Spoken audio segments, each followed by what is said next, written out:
So in this video, I showed you three different methods. This first method was not a streak isolating method. It was a continuous streak. It was simply meant as a way to transfer stock microbes onto a new plate. So this was a continuous streak. It was a zigzag. This was a continuous streak. It was a zigzag streak.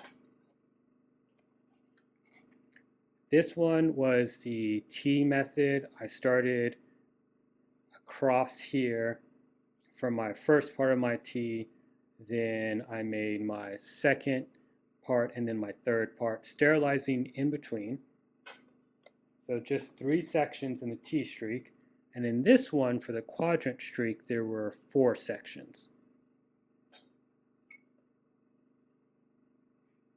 And actually, there will be one more pattern that I will show you guys.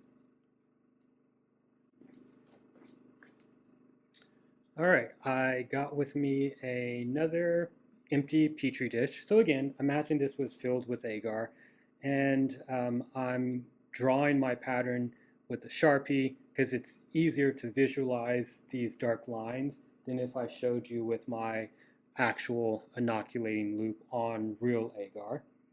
But for the radiant streak, it's actually going to resemble a sun, like the rays of a sun rising above the horizon. So for this radiant streak, you're going to, again, sterilize your inoculating loop, wait for it to cool, grab some microbes, and then you will streak them along the bottom edge. Actually, three horizontal lines. So 1, 2, and 3. So 3 horizontal lines. I'm then going to sterilize my loop. So once that loop is sterilized, I'm going to wait for it to cool.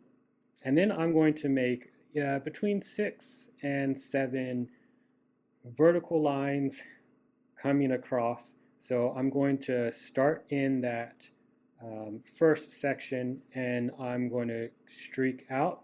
That's once, and that made 1 line. I need to make between 6 or maybe even 7 lines. So that's 1, that's 2, that's 3, that's 4, that's 5, and that's 6. So this resembles rays of the sun coming across the horizon. I'm then going to sterilize my loop again, wait for it to cool, and then I'm going to fill out this top section with additional horizontal lines. So that's going to be 1 more, 2 more, 3 more. So I then just fill that out with more horizontal lines.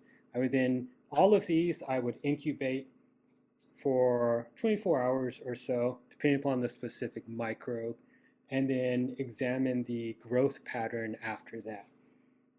For these, obviously, it's going to be pretty clear what my streaking pattern was because I have Sharpie and I can actually see where I streaked. But for you all, when you're using agar, one, it's going to be a little bit more difficult because you're using that hinge method to reduce cross-contamination, and then you're streaking your microbes onto the surface of this agar, and you may be able to see that pattern a little bit on the agar, but for the most part, it's not going to be entirely clear.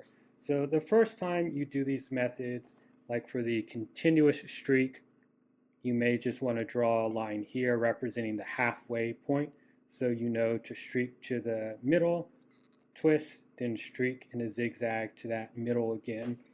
For the T streak, you may want to make your major T streak sections, that line there, and then that line there.